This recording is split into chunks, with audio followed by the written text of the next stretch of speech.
Donc, sans plus tarder, je vous remercie pour l'accueil d'Eduardo Castillo et de nos intervenants pour une première table ronde sur la culture, fondement de notre pacte démocratique. Merci. Et social.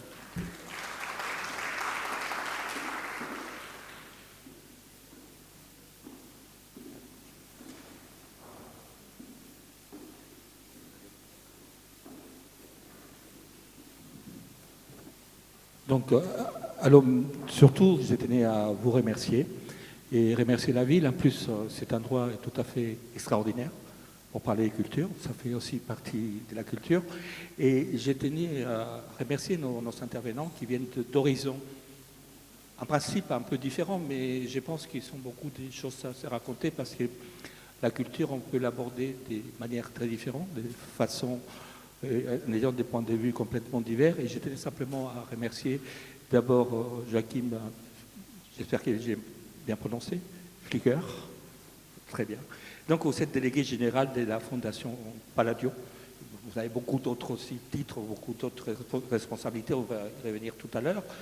Je tenais aussi à remercier Paul Desmouches.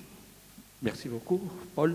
Merci, et merci, vous allez nous parler de votre travail ici. Et bientôt, je crois qu'il est 22, il y a une exposition qui est le 22 novembre, une exposition qui sera inaugurée sur votre travail.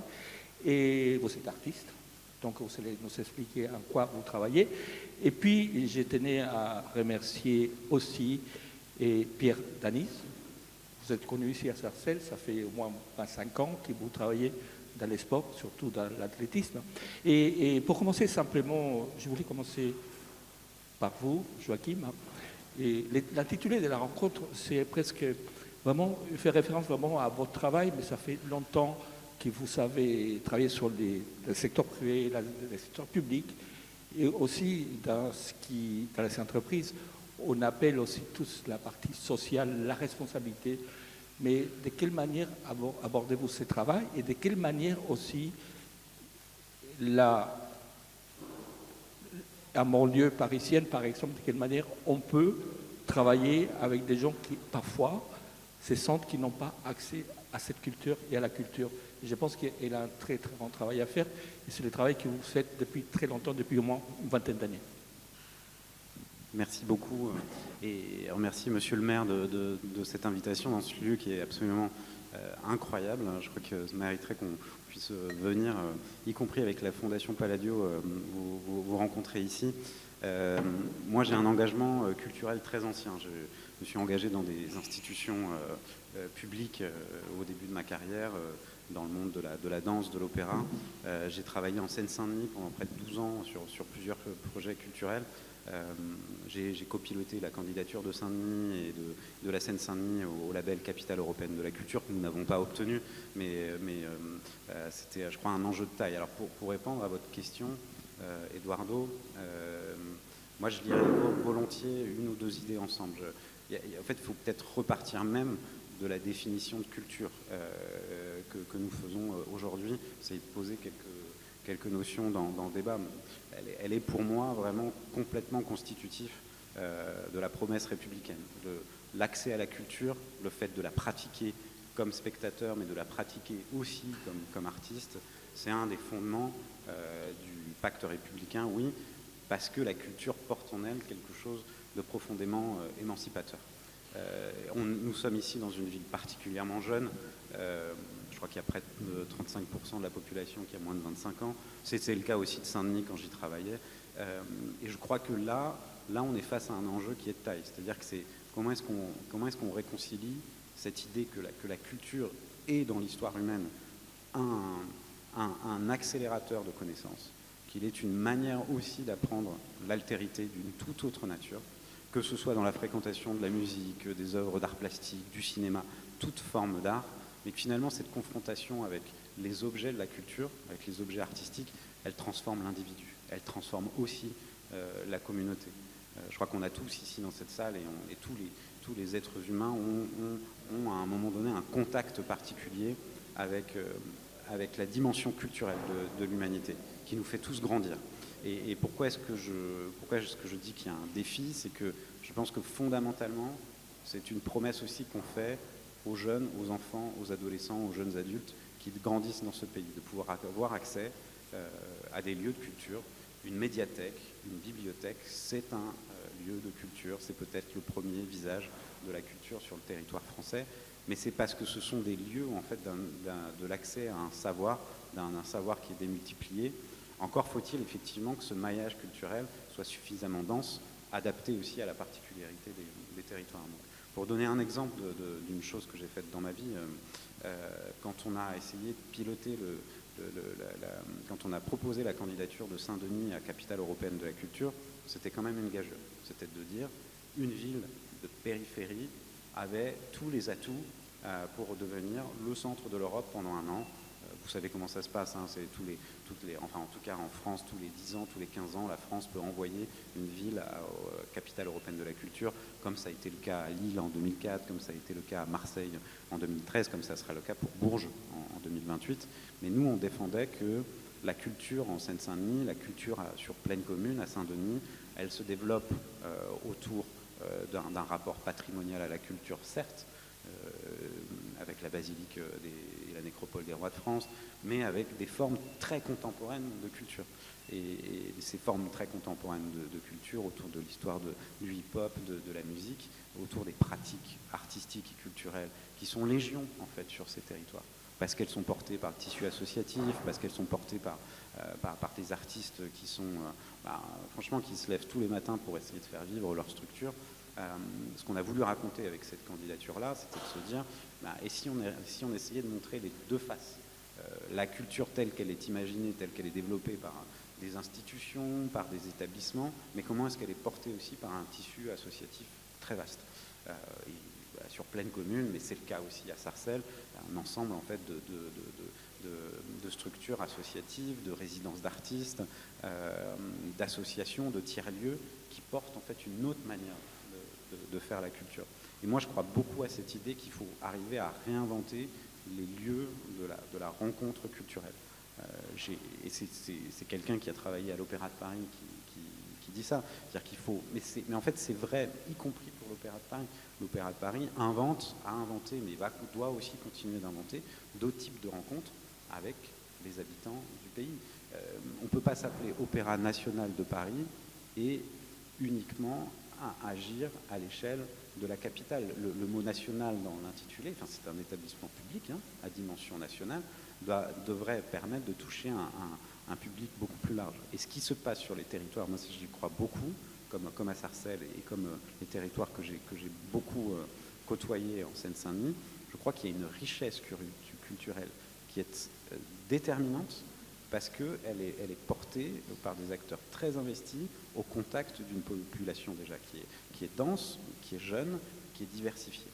Et donc un des gros enjeux du pacte républicain, pour vous répondre, c'est de pouvoir réinventer ces lieux et ces lieux de rencontre. Une médiathèque, pour prendre l'exemple du lieu où nous nous trouvons, c'est justement, j'ai l'impression, tel que je le perçois, un lieu qui permet une mixité des usages, des rencontres en fait de la part de publics qui sont très diversifiés. Certains viennent ici pour accéder à une médiathèque, d'autres viennent ici pour écouter une conférence ou accéder à un spectacle, mais il faut inventer ces lieux-là de rencontres. Il faut pouvoir, je pense que c'est ça la force et en même temps toute la difficulté de l'enjeu culturel aujourd'hui. J'ai peut-être juste un chiffre pour poser les choses, mais le financement de la culture en France, on a l'impression que tout viendrait du ministère de la Culture. Et quand même, dans les grandes proportions, quand grosso modo le ministère de la Culture met 5 milliards d'euros sur les enjeux de culture chaque année, eh bien, les collectivités territoriales en dépensent 2 fois plus.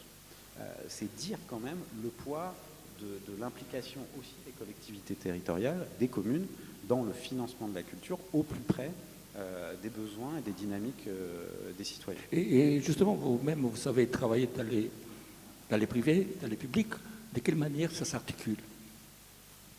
Alors on reste dans un pays qui est un pays qui finance de manière publique la culture.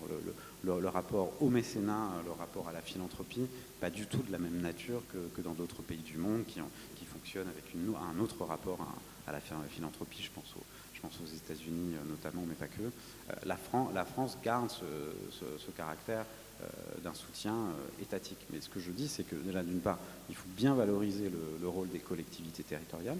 Il faut aussi être extrêmement vigilant quand ces collectivités territoriales, alors je pense plutôt au niveau régional qu'autre chose, mais quand les budgets pour la culture sont en baisse ou fragilisés.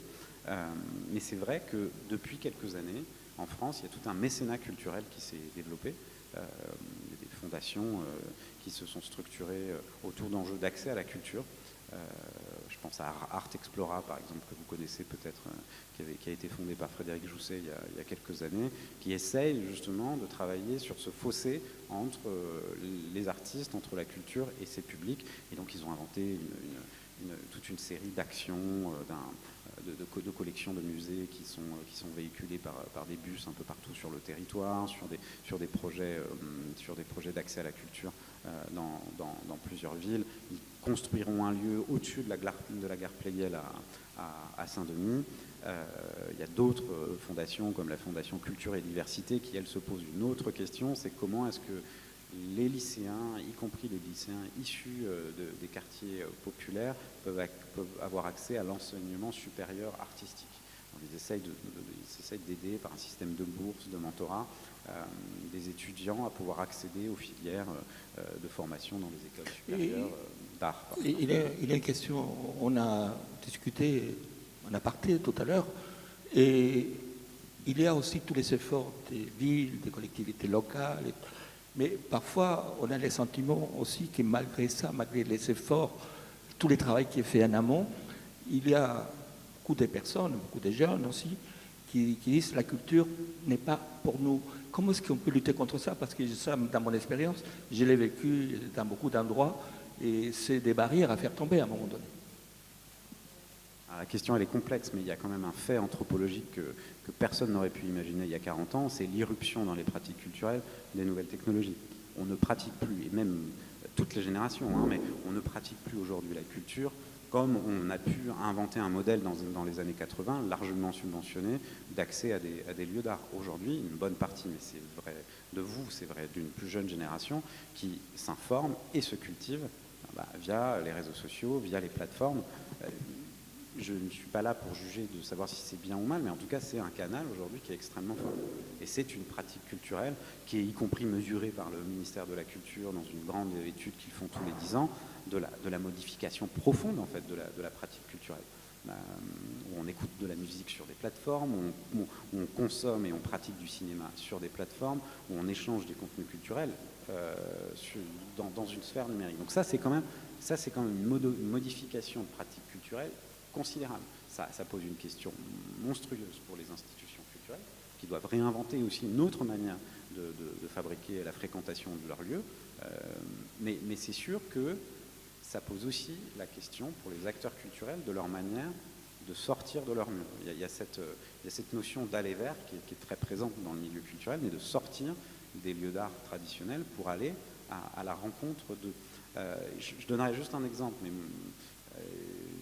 en Seine-Saint-Denis, par exemple, je pense au festival et à l'association des villes et musiques du monde qui sont basées dans le cœur du fort d'Aubervilliers, à Aubervilliers. C'est une association absolument remarquable parce qu'ils disent que les musiques du monde, c'est pas des musiques du monde, c'est des musiques d'ici. C'est des musiques qui sont pratiquées, qui sont dans des formations orchestrales, dans des formations chorales, qui sont pratiquées par les habitants de la Seine-Saint-Denis, mais eux, aujourd'hui, égrènent et sèment dans toute l'Île-de-France. Eux, ils font le pari d'inventer des lieux dans le cœur du fort d'Aubervilliers qui sont des lieux de rassemblement, mais ils vont aussi au contact des publics, ils développent toute une approche par des fanfares, par des défilés dans la rue pour aller chercher les publics là où ils sont.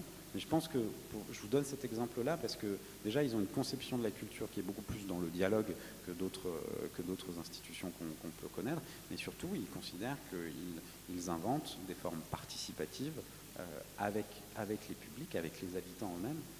Je crois que là, on pourrait donner d'autres exemples, mais on a quelque chose qui tient beaucoup plus d'un lien renouvelé, métamorphosé avec la citoyenneté, avec les quartiers politiques de la ville, de devoir se déplacer.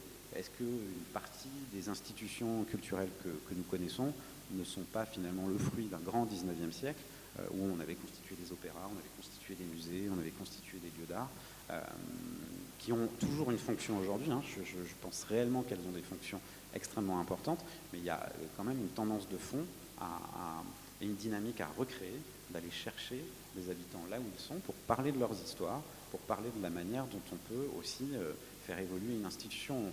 Quand on s'est appelé hier, je vous ai dit, Eduardo, Julie Deliquet au théâtre Gérard Philippe à Saint-Denis.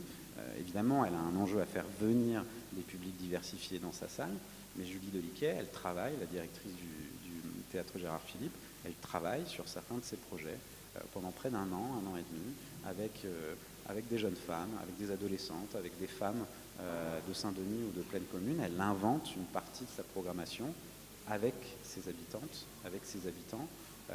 Évidemment que c'est plus difficile, évidemment que ça change la manière de concevoir la production d'un théâtre, y compris d'une grande scène subventionnée, mais elle le fait au plus près des territoires, au plus près des habitants. Mais justement, ça me permet de vous poser la question à vous, Paul, et vous êtes artiste, vous allez nous expliquer qu'est-ce que vous faites dans votre travail d'artiste, mais j'ai l'impression que pour vous, c'est évident de venir de Belleville, ici, à Sarcelles, présenter votre travail. Déjà, bonjour. C'est bon, vous voyez les... Ça marche. Bon, ça marche, oui. J'aime bien dire ça avant. Merci de m'accueillir dans l'auditorium aujourd'hui pour la discussion. Donc, en effet, venir de Belleville à Sarcelles, ça pourrait être une chanson d'Eddie Mitchell, quoi. Bon, après, c'est pas vraiment la même. De Nashville à Belleville, tout le monde la connaît. Les enjeux c'est vrai, pourraient être les mêmes. Alors moi, j'ai un lexique un peu moins, peut-être un peu moins châtié que Joachim. Mais bon, moi, ce que je fais en gros, ce que je fais de ma vie, je fais de la gravure et je suis dans une association qui est maintenant un vieux navire de l'espace associatif, de la vie associative parisienne, qui s'appelle l'association Curie-Bavard, qui a commencé il y a 20 ans à ouvrir des lieux en mettant des coups de pied dans des portes de sécurité, puis qui maintenant s'est institutionnalisé à tel point que l'association dispose aujourd'hui de 4 lieux à Paris, notamment le Chakirail, la Villa Belleville, le théâtre à durée indéterminée, le Tsara. Donc ce sont des lieux qui sont, plutôt repérables dans le nord-est parisien, comme par hasard. Bon. Et il y a ce lien que l'association essaye de maintenir entre des publics issus de classes populaires, c'est-à-dire qui n'ont pas, en tout cas, qui sont des publics que moi je n'ai pas rencontrés dans les écoles que j'ai pu faire, à savoir une prépa artistique privée ou les arts décoratifs, où là c'était un petit peu le tout venant du petit bourgeois de la petite bourgeoisie culturelle. Vous venez d'une famille d'artistes aussi. Voilà. Famille d'artistes, famille de dessinateurs. Dessinateurs, oui, parce que... Voilà. Et donc moi ce que je fais régulièrement, ça va être des accueils de publics souvent des écoles. Alors en effet des enfants de personnes, alors ça peut même être des enfants allophones, mais souvent ça va être donc des enfants de quartiers populaires. À Belleville reste un endroit quand même très, il y a une grande mixité et on le voit bien. Moi, j'ai plein d'enfants qui viennent faire de la gravure à la Villa Belleville et c'est vrai que c'est un paquet de couleurs et il y a toujours cette il y a alors ils savent pas du tout ce qu'ils font parce que la gravure c'est une technique qui est pas est pas direct. Il y a donc pendant 1h30, je leur donne une plaque, je leur donne une pointe, ils font quelque chose, mais On travaille sur quel matériau en fait? on travaille sur alors on peut travailler la gravure, on peut la faire sur du cuivre, en gros sur du métal qui est poli. Moi c'est ce que c'est un peu ma formation, je me suis vraiment spécialisé dans cette technique-là qui s'appelle donc l'eau forte, et donc avec ces enfants-là, je leur fais faire donc de temps en temps de l'eau forte, de temps en temps de la taille directe, et on imprime à la fin un peu comme à la manière d'un... Enfin moi j'avais ça quand j'étais en primaire, on faisait des grands torchons avec des autoportraits, c'est un peu pareil, c'est-à-dire que je me retrouve avec 20 mômes qui dessinent un dragon ou une tête de manga, et à la fin on imprime ça sur une espèce de grande, sur une grande feuille, et il y a quelque chose de évidemment magique parce que en fait ils se rendent compte de ce qu'ils ont fait, quoi. C'est ça que comme c'est par essence, par définition une technique indirecte, ils savent pas ce qu'ils font en fait jusqu'à ce qu'ils voient le résultat, et je pense même qu'ils comprennent même pas le résultat, quoi. Oui, mais en même temps, vous dites aussi, et quelles sont pour vous les thématiques que vous travaillez beaucoup, parce que c'est un rapport aussi un peu à notre sujet, parce que c'est plutôt très politique ce que vous faites. Oui, alors après c'est dommage parce qu'on n'a pas de... On ne peut pas voir, j'ai vu, on c'est peut pas magnifique, voir, vraiment, c'est super. Ça me permet quand même de vous inciter à venir voir mon travail Les 22 novembre. 22 novembre 2025 au Centre culturel Simone Veil. Et donc voilà, c'est vrai que c'est un peu difficile de parler de mon travail sans montrer les images, mais bon, en gros, moi je fais de la gravure comme on en faisait en 1788, quoi. À savoir... à la veille de la Révolution. Comme un peu comme une satire, quoi, comme quelque chose de très... comme une danse avec les puissants, quoi. Comme de la propagande, en fait, comme de l'agite-prop, en fait, c'est-à-dire comme un bulletin d'agitation, quoi. Et il y a ça dans la gravure, elle a ce gène-là, elle a cette force-là, ça a été la technique qui a permis de s'émanciper, pour reprendre un mot qu'a utilisé Joachim, pour s'émanciper de cette société aux trois ordres. Et bon, moi, c'est quelque chose qui m'a toujours beaucoup plu dans la gravure, c'est déjà la technique, déjà la finesse, le raffinement de cette technique, le dessin poussé jusqu'au bout, le fait que soit ça sublime le dessin, soit ça prouve aux yeux du public qu'on ne sait pas dessiner. Donc il n'y a pas de demi-mesure, il y a quelque chose de très polarisé, en fait. Après, bon, voilà, moi, il y a des gens qui viennent me voir pour faire de la gravure. Bon, moi, l'idée, c'est de les dissuader parce qu'ils vont perdre leur temps. Beaucoup perdent leur temps. Mais en même temps, lorsque vous voyez ces jeunes qui sont parfois voir les résultats de leur travail, peut-être. C'est autre chose. Oui, c'est autre chose. Mais justement, on est au cœur du débat, dans le sens que peut-être vous ouvrez peut-être une voie nouvelle pour certains qui n'auraient jamais pensé avant, qui seraient capables de faire cela. Alors les publics sont quand même relativement jeunes, donc de là à ce qui puissent se penser un jour graveur, ou en tout cas toucher à cette espèce, toucher à l'art, simplement. Cet artisanat, etc. Alors oui, mais ce qui est encore une fois assez singulier avec la gravure, c'est que c'est un artisanat, c'est-à-dire que il faut des outils, quoi, en fait. Il faut des outils, il faut 30 mètres carrés, il faut une presse, il faut un robinet, il faut une cuisinière, c'est un véritable artisanat, quoi. Et ça, pour le coup, c'est vrai que ça ouvre une dimension du collectif et de la cohabitation au sein d'un atelier à des... en effet, les enfants le sentent, ça. Il y a quelque chose Et vous-même, qu'est-ce que vous sentez vous-même dans cette volonté aussi de transmettre? Parce qu'il faut transmettre aussi cela, avoir envie et faire connaître votre art à des gens qui ne seraient pas venus spontanément voir votre œuvre.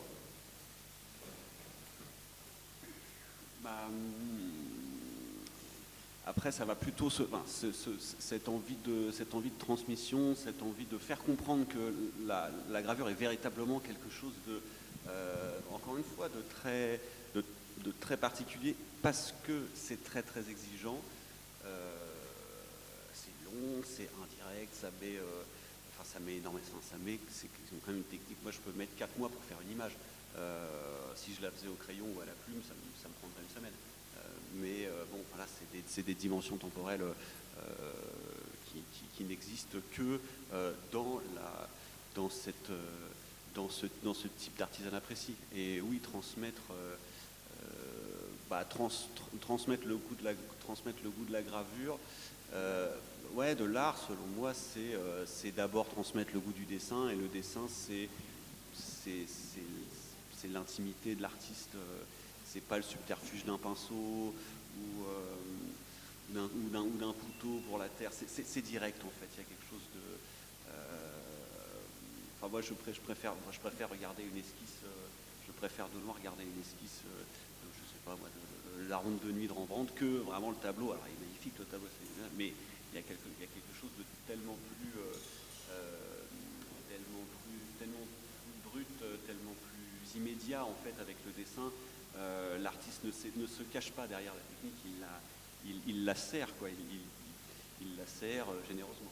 Et d'ailleurs, c'est la question aussi, Pierre, et que je voulais vous poser. Ça fait au moins 25 ans que vous transmettez à des générations très différentes, entières, l'amour du sport. Alors ça fait quoi de transmettre ici à Sarcelles cet amour du sport et surtout de l'athlétisme? Alors bonjour aussi à tous. En fait, moi j'ai envie de rebondir aussi sur une petite chose dont tu parlais, Joachim, c'est l'accès à la culture, l'accès au sport. Moi j'ai l'impression que il faut toujours, pour des adolescents par exemple, les réconforter, leur expliquer que oui, tu peux faire du sport, oui, tu peux pratiquer, oui, tu vas réussir. Il n'y a pas d'échec. Où tu apprends, où tu réussis. Mais il n'y a pas d'échec, on apprend en fait. Donc c'est un peu ça que moi j'aime bien transmettre dans le sport, c'est la capacité que le sport peut exercer sur soi. On peut, grâce au sport, prendre confiance en soi, transformer son corps, réussir des choses qu'on ne réussissait pas forcément avant. Par exemple, j'ai fait de la perche. Sur la perche, alors vous devez penser perche Armand Duplantis, 6,30 m par exemple. Moi j'étais un peu en dessous, 5 m. Mais par exemple, le sur la perche, en fait, il y a une dimension fun, plaisir, qu'on a tout de suite en pratiquant, dès les premières minutes en fait. Appréhension aussi, parce que ça fait peur. Et on se rend compte en fait de ce qu'on peut produire rapidement. On se rend compte qu'on peut passer une barre à 1 m, 1,50 m, 2 m, 2,50 m. Je vais loin dans les étapes, mais Armand Duplantis, quand il réussit à passer 6,30 m, vous avez dû le voir là au championnat du monde, il exulte de joie. Pourtant on se dit, ça fait je sais pas combien, 20 fois, 30 fois qu'il bat un record du monde. Mais il exulte de joie parce que c'est tellement... Il se dit, bah, ça y est, j'ai encore refranchi une étape supplémentaire. Donc le sport permet de s'épanouir, épanouir son corps, son cerveau, sa psychologie, permet de rencontrer d'autres personnes, parce qu'on ne pratique jamais le sport tout seul en fait. On pratique toujours le sport. Je fais de l'athlétisme, c'est un sport individuel, mais c'est toujours en équipe. On n'est jamais tout seul au sport. Donc on est là grâce à une équipe, on est là grâce aux autres, on progresse grâce aux autres dans le sport. Et donc, voilà, c'est toutes ces valeurs-là qui sont magnifiques. Et peut-être que c'est ça qu'il faut faire passer auprès des jeunes, qu'en faisant du sport, tu vas pouvoir t'épanouir grâce à d'autres personnes, tu vas avoir rencontré des gens, tu vas pouvoir développer ton corps, apprendre à courir par exemple 5 km en continu. Tu te dis c'est pas possible, ben si. Par exemple des jeunes enfants, en ce moment on se rencontre, par exemple Joachim disait que la culture était peut-être plus sur les téléphones, les réseaux, etc. Dans le sport, on se rend compte que le niveau pratique des enfants a énormément diminué en 40 ans. Moi, par exemple, je suis un petit peu vieux. Quand j'étais à l'école primaire, je faisais du saut à la corde. Dans les cours de ma cour, on faisait du grimpé de corde, on faisait des espaliers. Voilà. Maintenant, ça se pratique plus. Hein. Et nous, dans nos clubs d'athlètes, des enfants de 7-8 ans, c'est une galère pour leur apprendre à sauter à la corde. Que ce soit des filles ou des garçons, d'ailleurs. Mais il y a la moitié des enfants qui ne savent pas sauter. Enfin, vous voyez ce que c'est, hein, sur la corde. Voilà. C'est extraordinaire, quoi. 20 tours. Ben non, c'est une plaie. Donc ça devrait être un minimum garanti physique. Vous voyez, il y a le SMIC en salaire. Eh ben, nous, dans la Fédé d'athlètes, par exemple, on imagine que dans nos clubs d'athlètes, pour les enfants, à la fin d'une saison, on devrait garantir un minimum physique garanti. Voilà, tu sais sauter à la corde, tu sais faire des impulsions, tu sais courir vite et longtemps, tu sais nager, voilà, oui, parce que je parle que d'athlète, mais savoir nager.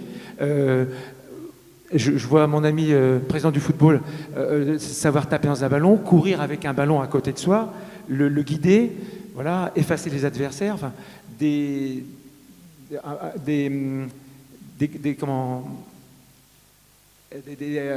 conditions physiques, voilà, des exercices physiques qui sont indispensables et qu'il faut savoir maîtriser, quoi. Et Voilà. vous venez de parler des garçons et des filles. Depuis 25 ans, ici par exemple, est-ce que le niveau de participation des filles au sport a-t-il augmenté? Alors, super question. À Sarcelles, parce que là, moi, pour le coup, je coordonne l'athlétisme sur tout le département. À Sarcelles, comme à côté, Garges aussi, il y a énormément de féminines. Le club de Sarcelles d'athlétisme, c'est 80% de filles. Le club de foot, je ne sais pas combien c'est, 50, 80? Non, ça se développe, les filles. 80-20. Voilà, les filles se développent. Mais c'est énorme, en fait. En athlétisme, il y a beaucoup, en ce moment, là, beaucoup, je sais pas, depuis 15 ans à peu près, l'athlétisme se féminise. Alors, c'est un sport extrêmement mixte. Hein. On est à 50-50, mais dans les petites catégories, la jeune fille voit comme un côté positif l'athlétisme. Elle se développe, enfin, je pense que la télé le rend bien aussi, au niveau esthétique, au niveau valeur, enfin, transmission des valeurs. Je pense que les jeunes filles se retrouvent très très bien dans l'athlétisme. Et d'accord, lorsque on parle du sport, c'est les corps aussi. Est-ce qu'il y a un apprentissage du respect du corps de l'autre? Voilà, tout à fait. Je le disais tout à l'heure, en fait, en sport, je pense qu'on s'aperçoit très vite qu'on progresse grâce aux autres. On peut pas. C'est les autres qui nous font progresser. Dans le football, en fait, c'est un sport d'équipe. On ne peut pas être tout seul bon. L'athlétisme, je le disais tout à l'heure, mais c'est pareil. Donc, le rapport au corps aussi, on se rend compte qu'on produit des performances en s'entraînant, en ayant, en prenant sur soi 2 fois, 3 fois la semaine, 4 fois. C'est une valeur de vie, quoi. Il faut se dire, tous les soirs, pas tous les soirs, mais 3 fois la semaine, je vais m'entraîner au sport, je vais prendre sur moi, prendre sur mon temps personnel pour aller m'entraîner et développer certaines qualités. Et au bout de quelques mois, on se rend compte que le corps répond. On peut faire facilement beaucoup plus de choses. Et puis en fin d'année, voilà, on s'est développé, on a forcé, on a pris un peu de muscle. Si éventuellement il y a quelques kilos, on s'aperçoit qu'ils ont un peu diminué, mais surtout on s'aperçoit qu'on est beaucoup plus solide, beaucoup plus. On peut facilement progresser, quoi. En quelques mois, c'est énorme. Et aussi un autre aspect qui concerne la culture globalement, et c'est lorsqu'on fait du sport, on est dans la compétition. aussi, parfois. Donc, il faut apprendre à gagner et à perdre. Voilà, exactement. Exactement. Donc, je le disais tout à l'heure, en fait, on ne perd pas. Moi, je transmets toujours ça. On ne perd pas, on apprend. Quand on est deuxième, troisième, ben oui, on n'a pas la médaille d'or, on n'est pas premier, mais deuxième, troisième, ben, la fois d'après, on s'est dit, ah oui, j'aurais pu faire ça, j'aurais dû faire comme ça, j'ai peut-être mieux, il faudrait que je gère mieux telle partie. On apprend. Et ben, à la perche, par exemple, Marie-Julie Bonin, bon, j'aime bien la perche, Marie-Julie Bonin était championne du monde cet hiver sur la perche, elle finit 8e au championnat du monde cet été. Alors, très déçue parce qu'elle venait pour être podium. Mais bah voilà, ça s'est joué à 4,80 m, 85, c'est énorme. Donc elle était certainement déçue, mais elle s'est dit, j'ai appris.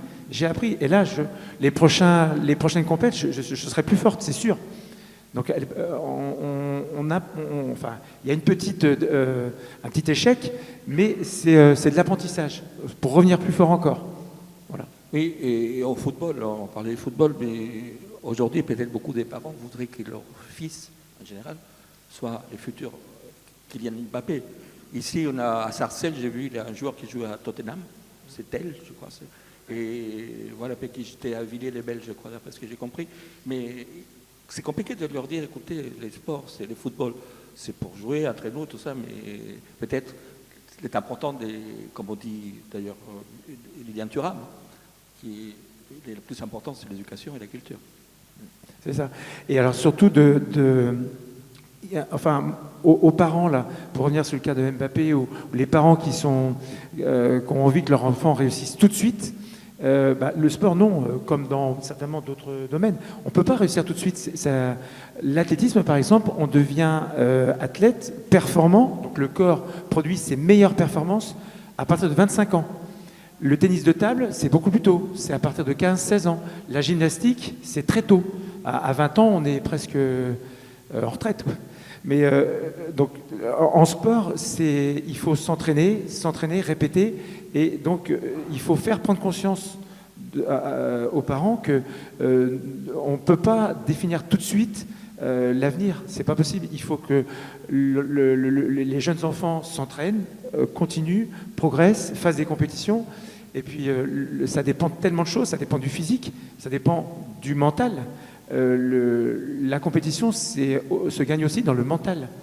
C'est ce qui distingue beaucoup le très très haut niveau d'un niveau moyen, en fait, à qualité physique égale. Deux sportifs, celui qui a le mental de gagneur, de tueur, de compétiteur, c'est lui qui va tout déchirer en compète, qui va gagner. Et voilà, donc c'est une philosophie de la compétition. Donc il faut prendre son temps, ne pas brûler d'étapes. Et puis moi je dis toujours aussi qu'un petit enfant en CP, on ne peut pas dire ça va être un médecin, un avocat, un infirmier, voilà. En CP, c'est pas possible. Donc il y a tout un travail d'apprentissage à construire. Donc voilà, faut accepter que ça vienne. La patience. Il faut accepter, mais il y a, si j'ai redit avec nos autres intervenants et avec vous, Joachim, j'ai l'impression que tous les temps, il faut se remettre en question. Et là, quelque chose d'important, vous travaillez beaucoup dans l'innovation au niveau culturel. Comment est-ce qu'on doit toujours réfléchir et aussi proposer des choses nouvelles chaque fois. Quand j'entends Pierre là, développer sur le sport, finalement, le titre des conférences aujourd'hui et demain, c'est les rencontres de la ville. Et je trouve que même pour répondre à votre question sur l'innovation, il faut revenir en fait à cette donnée fondamentale. La ville n'a jamais été une collection d'immeubles juxtaposés. Et la ville et les territoires, les villes aussi, qui sont reliées à d'autres villes aussi. Majoritairement aujourd'hui, on vit dans des villes, on vit dans des périphéries de villes, dans des aires urbaines. Mais en fait, la ville ne s'est jamais constituée par l'accumulation de bâtiments. Et en fait, ce que tu dis à l'instant, ce qu'on essayait de dire sur la culture, c'est que ce qui fait un rapport fondamental à l'existence humaine, c'est quand même ce rapport au lien social. Et ce lien social, il se cultive par la culture, il se cultive par le sport. Il est rendu possible par des structures, des associations culturelles, des institutions, des structures sportives qui font un travail du quotidien qui est remarquable. Mais c'est ça la ville. La ville, c'est ce lien social qui est fondamentalement, au jour le jour, réinventé. Et le vivre ensemble ne se décrète pas, en fait, il s'invente tous les jours. Ce vivre ensemble qui est particulièrement difficile aujourd'hui en France. Mais en fait, là, on a deux exemples, je crois, culture et sport, qui fabriquent fondamentalement de la solidarité. Et je pense qu'il y a une bonne partie des questions qu'on peut se poser qui sont vraiment liées à la conception qu'on peut se faire de la ville aujourd'hui. Donc l'innovation, à chaque fois, c'est toujours revenir aussi à une pensée fondamentale. Nous, avec la Fondation Palladio que je dirige, où on essaye de fédérer un nombre croissant d'acteurs de la fabrique de la ville, on se dit qu'il y a urgence à penser le devenir de nos villes. Il y a l'impact environnemental, l'impact sur la vie des citoyens de tous les jours, mais en fait, il y a aussi revenir aux fondamentaux de on construit quelle ville, et on la construit fondamentalement avec les gens qui vivent. C'est pour ça que je reviens à cette idée. Nous sommes ici dans des territoires qui sont extrêmement jeunes, et donc qu'est-ce qu'on fait collectivement? Et là, je m'adresse à la question à moi-même, acteur de l'intérêt général, de la philanthropie, mais qu'est-ce qu'on fait avec les collectivités, les pouvoirs publics, les entreprises, les associations, la société civile, pour inventer ensemble des modèles de ville qui fonctionnent? L'exemple de Sarcelles, il est magnifique de ce point de vue-là, entre le rapport à l'histoire que vous entretenez, y compris du grand ensemble, et ce qu'on fait aujourd'hui. L'innovation, elle doit forcément... Moi, je me méfie aussi un peu de ce mot, parce que l'innovation, elle doit forcément se fonder sur un rapport humaniste. Vous croyez plutôt, parce qu'il y a deux mots parfois qui se battent entre eux, c'est l'innovation et les progrès. Et les progrès, je pense que vous croyez plutôt à l'idée du progrès plus qu'innovation. Parce que la ville et le développement de nos sociétés, la société française, elle s'est fondée aussi sur la notion de progrès. Enfin, elle a quand même progrès sanitaire, progrès d'accès à l'éducation, mais les enjeux, devant nous, ils sont majeurs. Donc moi, je défends vraiment cette idée que face à ce mur de l'accès à l'éducation, de l'accès à la culture, de l'accès au sport, il faut le réinventer collectivement, mais ça ne peut s'inventer que dans des villes ou quand des quartiers comme ici, où il y a déjà une vitalité qui est très forte, mais surtout, il y a quand même une promesse très forte qu'on peut donner aujourd'hui à un garçon, à une fille qui a 18 ans, issu de l'immigration ou pas, mais quelle chance on lui donne de réussir dans la société d'aujourd'hui. Ça, je crois que c'est vraiment une responsabilité collective. Et donc, moi, je suis très heureux qu'on puisse parler de culture dans une rencontre qui sont les rencontres de la ville, mais parce qu'il y a vraiment urgence à continuer de faire ensemble. Mais vous parliez, vous dites un mot, deux mots, vivre ensemble.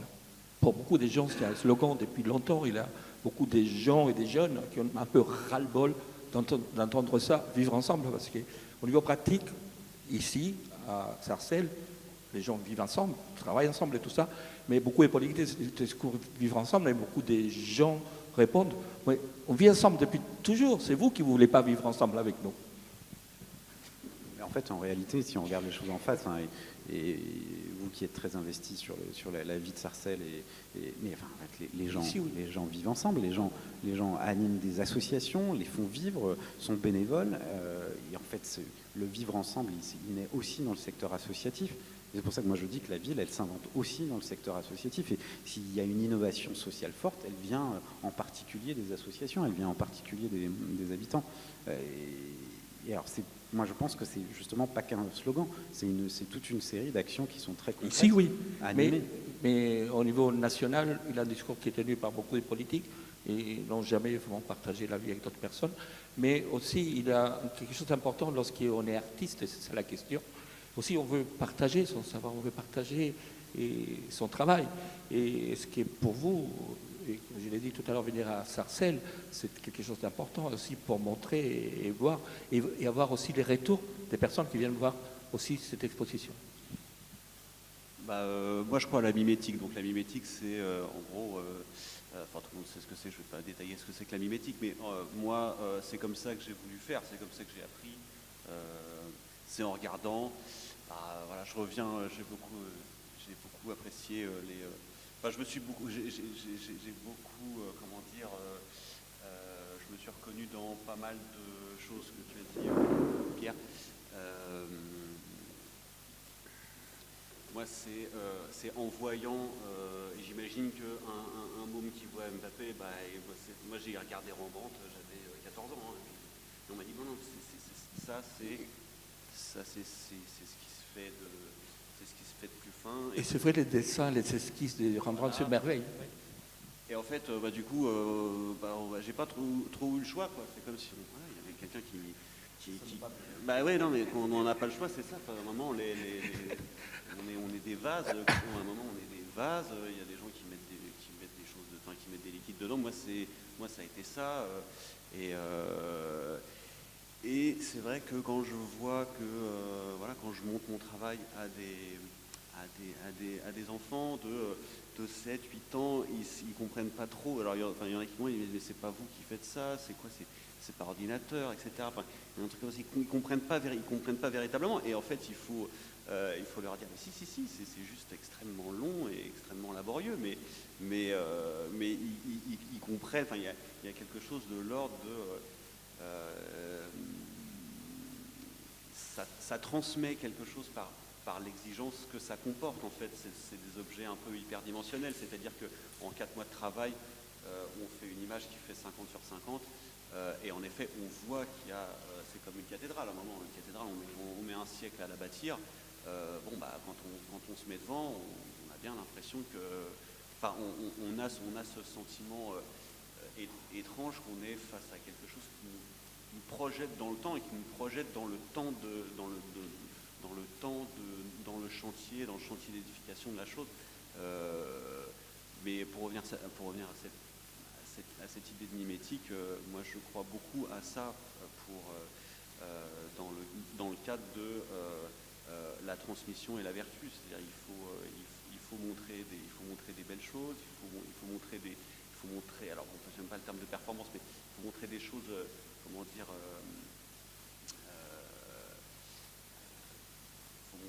il faut montrer. Là, je vais rentrer dans des valeurs peut-être un peu plus compètes et tout, mais il faut montrer le meilleur, quoi. Faut montrer le meilleur, et à partir du moment où ce meilleur est identifié et ce meilleur qui comporte toutes les vertus, toutes les valeurs de travail, d'exigence et d'implication, en fait, parce que quand tu parlais de mental, c'est bien ça, c'est juste, c'est pas juste, c'est le truc le plus compliqué en plus pour nous Français, on est complètement nuls en mental. Enfin, quand on voit son gars là, c'est complètement nul. Enfin, il y a quelque chose, il y a un problème avec le mental, je pense, en France. Mais bon, peut-être pas partout.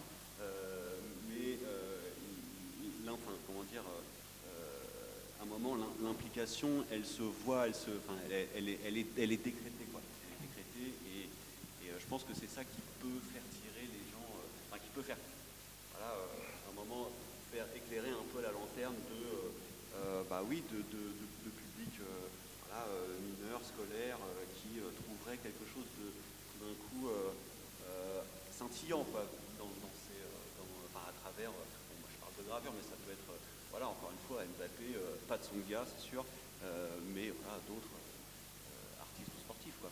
Et oui, mais d'ailleurs, dans les sports aussi, perdre les losers, c'est très beau aussi parfois. C'est beaucoup plus beau qu'un gagnant aussi parfois. Je sais pas, par exemple, c'est Pompidou qui m'empêche de le dire. Raymond Poulidor. Il a gagné quelques courses. Oui, mais je sais pas, il reste dans la culture française comme le second du Tour de France. Voilà. Mais moi, j'ai pas eu des grands titres ou des grandes médailles, mais j'ai vraiment été très satisfait de mon parcours sportif. Donc la question c'était... C'est l'idée des transmissions aussi aux jeunes, parce qu'ils vont pas, lorsqu'on fait une course en athlétisme, il y a un qui gagne, les autres sont derrière, quoi. Alors, et puis moi j'aime bien aussi faire un distinguo entre, il y a le résultat, donc 1, 2, 3, la médaille, et la performance qu'on a produite. Et en fait, l'athlétisme encore, mais c'est un sport de mesure. Contrairement à, je sais pas, le foot ou la danse, par exemple, l'athlète, c'est de la mesure. C'est un temps ou une distance. Donc c'est facile. Il y a des perfs, des records. Moi, la perche, j'ai fait 5 mètres. J'étais content d'avoir fait 5 mètres. Quand j'avais fait 4,80 ou 4,90 avant, le jour où j'ai fait 5 mètres, waouh, super. Voilà, j'ai refait 3-4 fois 5 mètres. Bon, après, j'ai pas fait 5,10 ou 5,05, mais j'ai pas gagné une médaille, machin.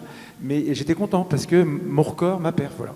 Donc, je pense que dans le sport même, alors là, je vais peut-être ouvrir un peu plus, mais j'aime bien transmettre ça, c'est que dans la vie, en fait, en général, eh ben, il faut se fixer un objectif, voilà. Et puis quand on l'a atteint, bah, chouette, j'ai atteint ça. Je me suis mis, je me suis entraîné, je me suis mis des contraintes, entre guillemets. Enfin, j'ai fait mon parcours pour réussir et j'ai réussi à atteindre cet objectif-là. Donc, génial. Hop, ça, c'est fait. Et on est content. En même temps, lorsqu'on parle du sport, il faut être fédérateur. Et vous fédérez beaucoup des institutions sportives différentes à Sarcelles. Ah oui. Ouais. Oui, alors, par exemple, oui, il y a un club fédérateur ici à Sarcelles, qui est l'ASS, l'Association amicale et sportive de Sarcelles, qui réunit 15 sports qui sont, dans les 15 sports, il y a le karaté qui est le meilleur club du Val d'Oise, le football qui est très fort dans le Val d'Oise, le tir à l'arc, et puis j'en oublie un autre, le tennis qui est pas mauvais aussi. Voilà. Bref, et donc voilà, fédérer parce qu'en fait, mutualiser aussi. Fédérer, mutualiser, on a tous besoin les uns les autres. Et puis, dans le sport, ben, c'est associatif. Donc, comme toute association, il faut des bénévoles, des gens qui sont là. Donc, si on peut réunir un trésorier, par exemple, qui peut faire la même activité, mais sur plusieurs assos, c'est ce qui se passe au sein de l'ASS, club fédérateur, la trésorerie est faite pour tous les clubs de l'ASS. Donc, voilà, on mutualise les besoins. C'est gagnant pour tout le monde, quoi. Et aussi un aspect, on a plein d'aspects qu'on ne pourra pas aborder parce que le temps est limité. Et quand vous travaillez sur des projets culturels, comment on fait pour articuler les courts termes au long terme, parce que c'est de travailler de manière très différente. Comme réponse de conclusion, c'est pas évident. Mais, non, pas de conclusion, mais de toute façon, un projet culturel qui fonctionne, c'est un projet culturel qui aussi sait s'adresser au territoire, aux personnes dans lesquelles ce projet culturel a lieu. Alors, en fait, il y a quand même une question de vision de long terme pour les responsables culturels qui peuvent être dans cette salle. C'est quand même la vision de transformation à long terme qu'on peut porter. Moi, je crois beaucoup quand même à une approche de terrain. Et en fait, on apprend énormément au contact des territoires. Moi, les quelques structures culturelles que j'ai eu la chance de côtoyer dans ma vie, ça a toujours été... Je trouve que là où c'est le plus réussi, c'est quand il y a un rapport au savoir qui est vraiment fondé sur la co-construction, la manière vraiment de penser ensemble, la manière dont on peut faire grandir un projet. C'est vrai de la musique, c'est vrai des arts plastiques, c'est vrai, y compris ici, j'imagine, d'une école des métiers du cinéma. Enfin, on apprend les uns des autres. Je ne crois pas qu'il y ait de projet culturel qui s'adapterait à n'importe quel territoire, de n'importe quelle manière. Pardonnez-moi, quand vous parlez du terrain, ça veut dire quoi exactement? C'est vraiment le rapport qu'on peut entretenir avec ses publics, avec une forme d'art qui évolue. C'est quand même, on ne peut pas faire le même projet culturel à Sarcelles, à Bobigny ou dans le centre de Paris. Enfin, je pense que vraiment, il y a une histoire qui est liée aux histoires de ces territoires et à la manière dont les projets culturels s'implantent et se nourrissent. Moi, je me suis beaucoup intéressé à un moment de ma vie aux résidences d'artistes. Vous en avez certainement ici. Moi, j'ai regardé le modèle du 6B à Saint-Denis, d'un collectif d'artistes que moi j'avais animé à Romainville. Mais en fait, on ne peut pas faire le même projet dans n'importe quel lieu. Les artistes ont cette sensibilité exacerbée au territoire, à leur environnement immédiat. Tu le disais, à la question des techniques, des apprentissages. Donc en fait, il n'y a pas de réponse. Il n'y a pas la même réponse en fonction de la grande diversité des territoires. Parce que sur les territoires, vous avez des diversités de population, de démographie.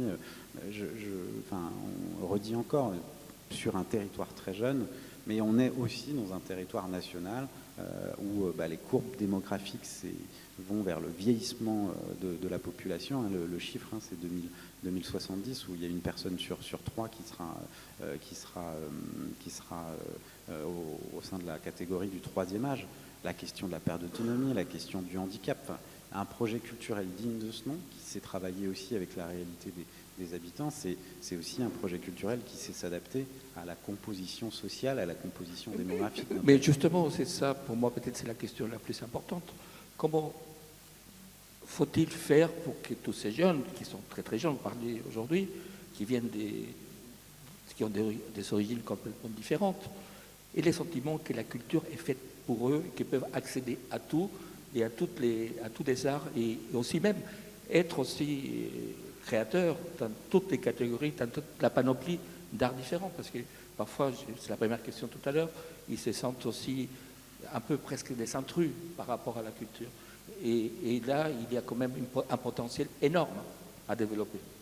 Vous savez, sur cette question-là, il y a quand même la question aussi du respect qu'on peut avoir pour les uns et pour les autres, la fierté qu'on peut donner aussi à... la question du handicap, c'est une question que je trouve absolument passionnante, qui touche quand même un nombre croissant de Français. On dit qu'il y a une personne sur 6 qui est touchée par le handicap en France, mais tout de même, si on sait faire la place, je parle uniquement de ce sujet-là, si on sait faire la place dans nos structures culturelles, dans nos projets culturels, aux personnes en situation de handicap, mais déjà en fait ça revient à se poser la question de quelle est la définition universelle qu'on peut se faire d'un espace comme celui-ci, quelle place on fait à la mobilité des personnes en situation de handicap. Si je parle du handicap psychique qui est sur un autre aspect, comment est-ce qu'on sait créer les conditions d'un espace accueillant? Les architectes travaillent énormément là-dessus. Il y a d'ailleurs des choses qui sont passionnantes. Comment est-ce que le monde du livre s'adapte aussi aux personnes qui sont en situation de déficience intellectuelle?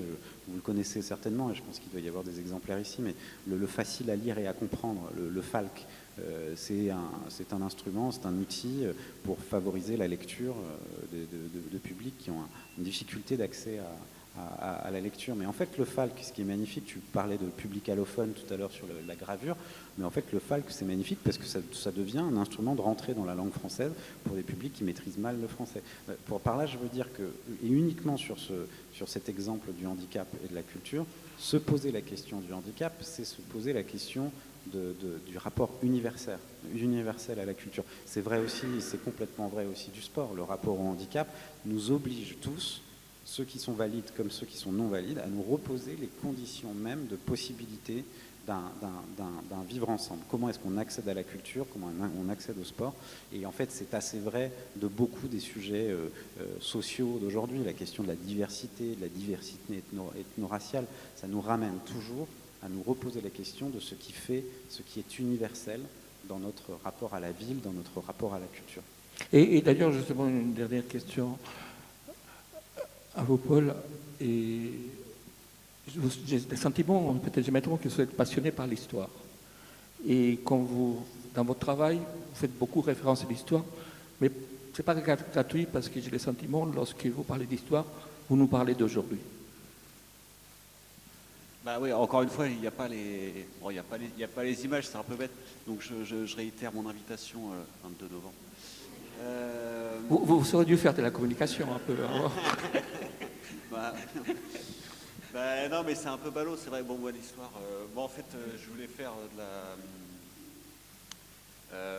Il y a eu tout un moment, je vais faire rapide, mais il y a eu tout un moment où j'ai fait que des gravures sur des moments de l'histoire de France. Mais donc, limite, on ne savait même pas que c'était des. On aurait dit des gravures. Alors moi, j'utilise un style assez classique dans le sens lumière, bonne proportion, etc.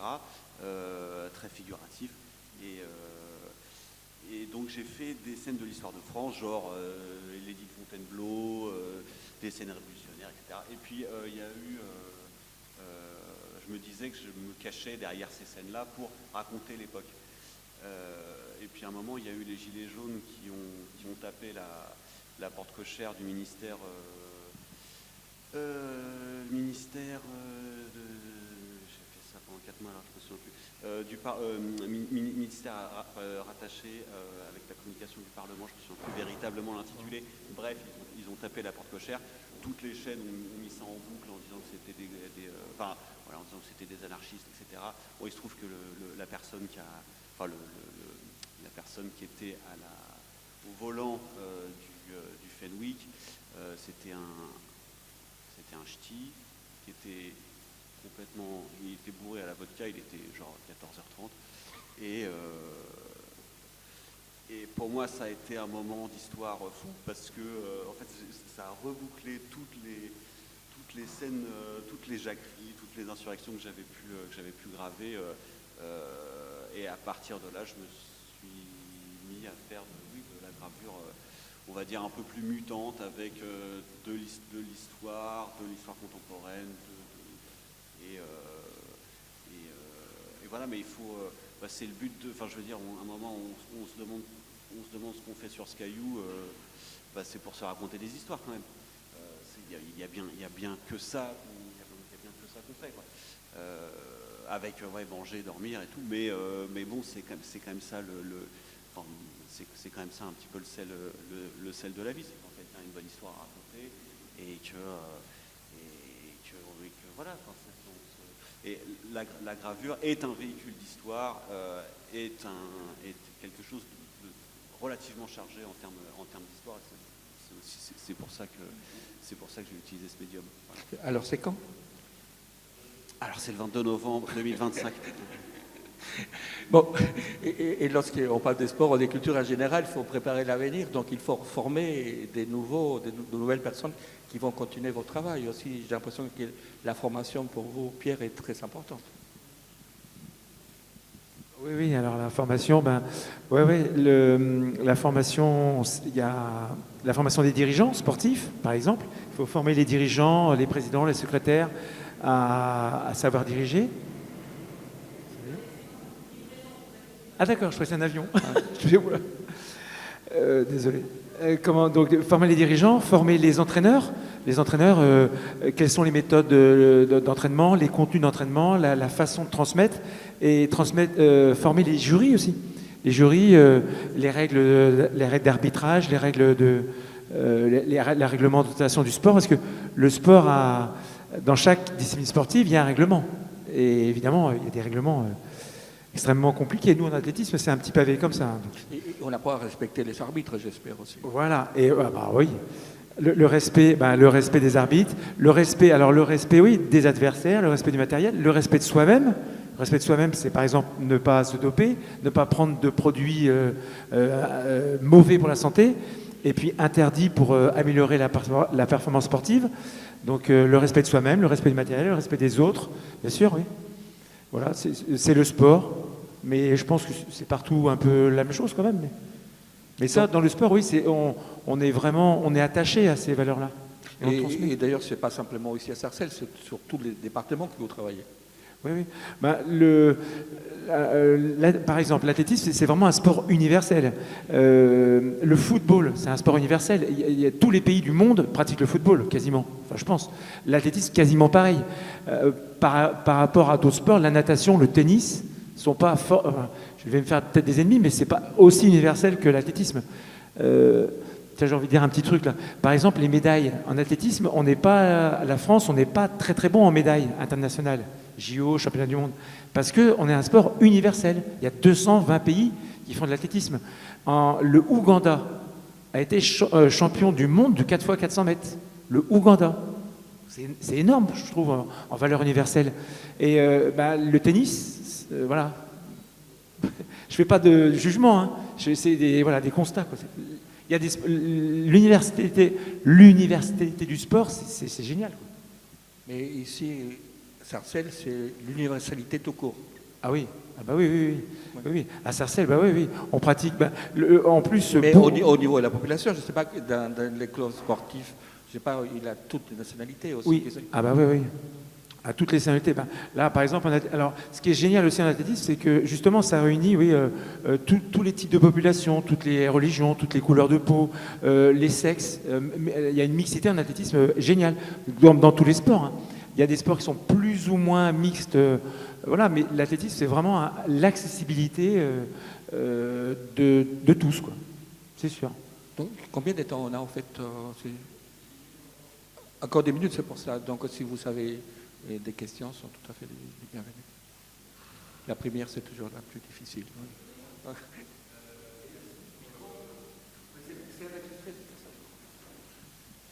Merci pour Pierre. vos interventions. Question pour rebondir, peut-être ce que vous disiez un peu tous, c'est qu'au fond, que ce soit la culture ou le sport, à la fois ça permet une connexion avec son histoire et puis une connexion avec des valeurs qu'on partage soit pour soi-même, soit des valeurs de respect et de connexion aux autres. Maintenant, si on parle un peu politique publique de tout ça, selon vous, qu'est-ce qui manque ou qu'est-ce qu'on pourrait faire de plus pour que tout ce qu'on se dit là qui appelle à valoriser davantage la culture, le sport dans le vivre ensemble dans la ville, comment on fait en collectivité, avec les parties civiles et puis au niveau de l'État, sans doute, pour faire mieux. Voilà, qu'est-ce qui manque? Je vais faire juste une réponse très, très parcellaire sur votre question, mais moi je reviens quand même à la question de qui fait la culture. Et aujourd'hui, sur le territoire national, effectivement, vous avez quelques grands opérateurs culturels, quelques grands établissements, mais il y a aussi tout ce maillage très fort, très dense, mais très fragile, des associations qui font vivre la culture. J'imagine que tu dirais la même chose sur le sport, mais moi je trouve qu'il y a quand même un enjeu. On connaît, on sait, vous avez lu la situation de très grande fragilité du secteur associatif en France, qui est quand même c'est quand même extraordinaire, parce que c'est un des principaux vecteurs de lien social en France, et c'est pourtant le secteur qui pâtit le plus de la baisse des subventions publiques, et c'est pas vrai que le mécénat va d'un coup prendre le relais de la puissance publique.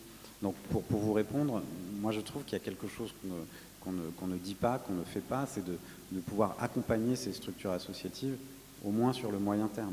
Combien d'associations, moi j'ai pu rencontrer en Seine-Saint-Denis, qui me disaient, agissant sur le secteur culturel, mais en me disant se projeter à horizon 2028 pour penser une capitale européenne de la culture, c'est génial, mais en même temps, qu'est-ce qu'on fait là, dans ces prochains mois, l'année prochaine, pour sécuriser notre budget de fonctionnement, notre budget d'opération, sur plein de typologies de culture différentes. Donc, c'est pas une réponse, c'est pas la seule réponse, mais je trouve qu'il y a quand même un enjeu à essayer de structurer le soutien apporté aux associations, celles qui font de la culture, celles qui font du sport, et à leur sécuriser en tout cas des moyens financiers sur le moyen terme, parce que c'est pas vrai aujourd'hui qu'un acteur culturel c'est uniquement travailler à horizon 12 mois. Enfin, la culture de fait, ça demande du temps, ça demande des apprentissages, ça demande des rencontres, ça demande d'inventer des lieux d'une toute autre forme. Moi, j'ai presque l'impression que ce centre culturel ici, c'est un tiers-lieu, mais pour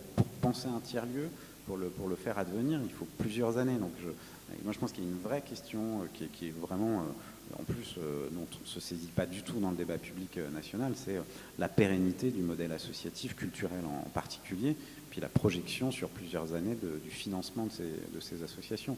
Évidemment que les collectivités font un travail remarquable de continuité, de soutien aux associations, mais il faut qu'il y ait un dialogue beaucoup plus conséquent national sur ce sujet. Sans les associations sur le territoire, sans les structures qui portent la culture sur les territoires, on ne fait pas advenir une politique culturelle.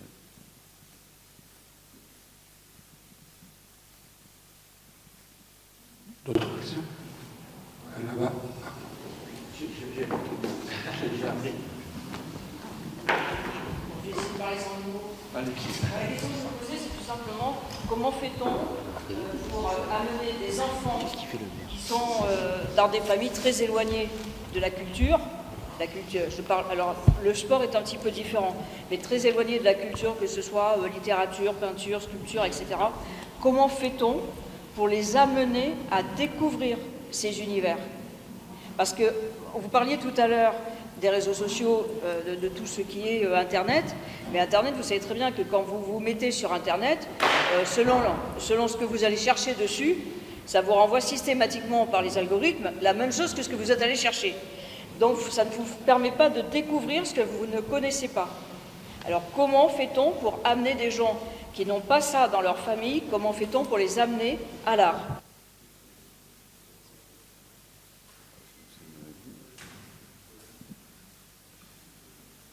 Déjà, amène à ce que tu as dit tout à l'heure, à la question de Pierre. Moi, j'aurais envie de dire qu'il faut, c'est un peu la ritournelle, quoi.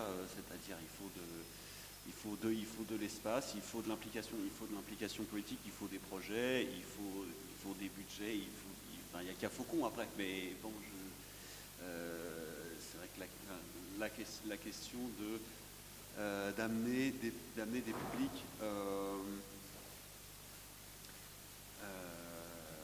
des publics qui ne sont pas, en effet, des publics de centres-villes urbains, de bourgeoisie culturelle, de petites bourgeoisies culturelles, etc. Donc, à savoir des publics populaires, peut-être issus de l'immigration, etc., à de la culture. Après, quelle culture aussi ils ont aussi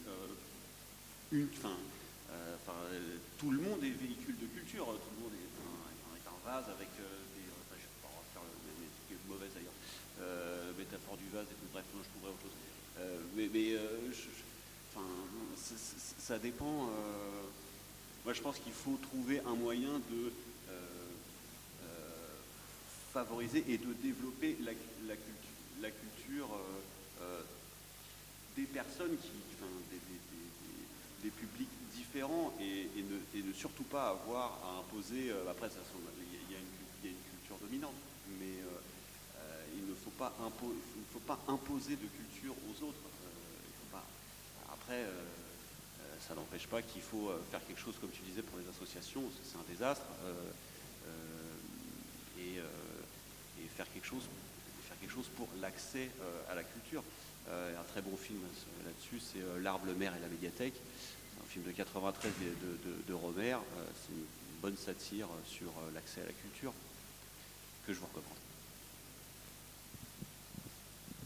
Et pour compléter tes propos, mais moi, en fait, c'est le lien avec l'école. C'est le lien avec l'école. Enfin, moi, j'ai commencé ma vie professionnelle à l'Opéra de Paris il y a 20 ans. Et il y a un programme qui était expérimental à l'époque qui s'appelle 10 mois d'école et d'opéra, qui existe toujours. Et c'était, à l'époque, inventé à la fin des années 90, un projet entre l'éducation nationale et l'Opéra de Paris, qui consiste à faire venir des élèves de primaire, collège, lycée professionnel pendant près d'1 an, voire 2 ans, et qui inventent ensemble un projet. Ils font un projet d'opéra tous ensemble, d'opéra participatif. Ils collaborent à la totalité des métiers, confection des costumes, des décors, ils sont sur scène, et c'est un projet qui est fondamentalement inventé à l'époque, c'était trois académies de la région Île-de-France, plus l'Opéra de Paris. Et ça fabrique de la culture. Alors, on pourrait se dire tous ensemble, est-ce qu'on a besoin d'opéra dans le monde d'aujourd'hui? Moi, je pense que oui, fondamentalement. Je pense que ça élève l'âme, et je pense que il y a toute une typologie de métiers en plus qui sont des métiers d'art qui sont absolument magnifiques. Mais en fait, ces projets-là n'ont de sens que s'ils s'inventent vraiment entre les rectorats et des grands établissements publics. Alors, je ne sais pas si c'est le cas de Sarcelles, mais il y a pas mal de conventions pluriannuelles de grands établissements publics. La RMN Grand Palais, par exemple, tous les 3 ans, un territoire, je crois que ça a été Argenteuil il y a quelques années, là c'est Saint-Denis depuis au moins 2 ans. Ils inventent un programme, une convention sur plusieurs années pour favoriser beaucoup plus la circulation déjà des œuvres d'art et des projets, mais aussi des publics de la culture.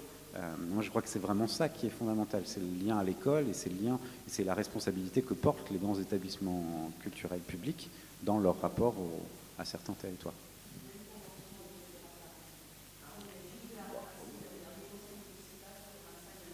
Oui, très bien.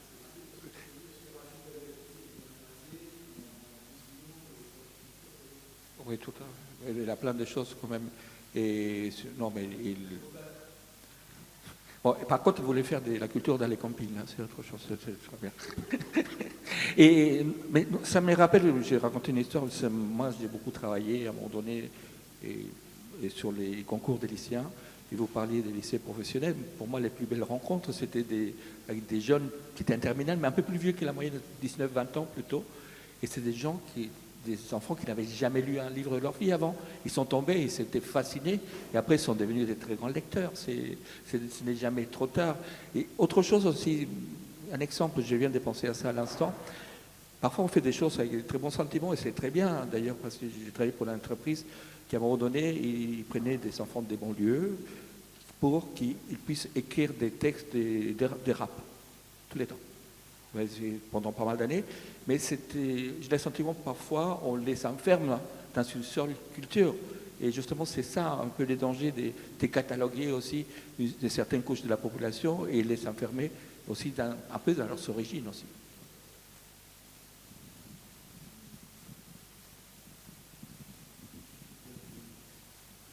c'était une question. Mais,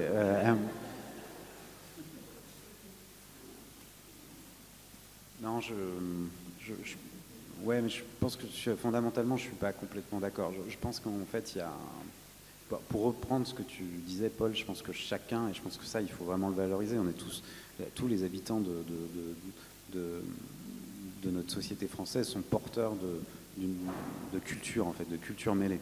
Et en fait, leur faire une place à ces cultures dans le pacte républicain, pour revenir à notre sujet, je pense que ça, c'est absolument fondamental. Il y a des histoires...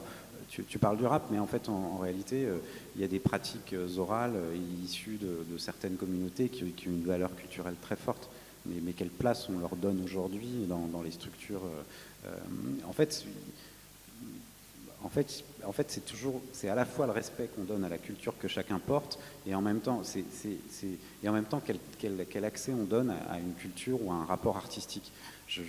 Moi, j'aime bien les définitions, mais c'est vrai qu'on est tous porteurs d'une culture. Mais en fait, l'histoire quand même du rapport à l'art, c'est aussi de sortir de notre propre culture. C'est de sortir de ces pratiques culturelles, cultuelles, des pratiques de vie, en fait, qui constituent notre histoire singulière, mais aussi l'histoire de notre famille, l'histoire de notre communauté. Mais le rapport à l'art, ça a toujours été autre chose. C'est le rapport quand même à une découverte majeure, enfin une transformation majeure. Et ce qui est magnifique ici, enfin, je le redis, une médiathèque qui est gratuite, qui est accessible à tous, situation de handicap ou pas, allophone ou pratique du français maîtrisé, mais c'est quand même le rapport fondamental à la découverte de la richesse culturelle, de cette richesse culturelle qui est folle, qui nous constitue. Mais c'est ça en fait qu'il faut qu'on arrive à chérir. C'est ça qu'il faut absolument qu'on arrive à chérir. C'est que chacun puisse être en capacité de dire sa singularité, mais aussi d'être ouvert à la singularité des autres. Que les rapports à l'autre, dans l'art, j'ai parlé d'altérité, ça aussi, c'est davantage aussi. Et c'est ce qui fait les rapports à l'art, à la littérature ou à la culture en général, c'est de nous transformer. Absolument d'accord avec ça. C'est ça. Donc on peut conclure par là.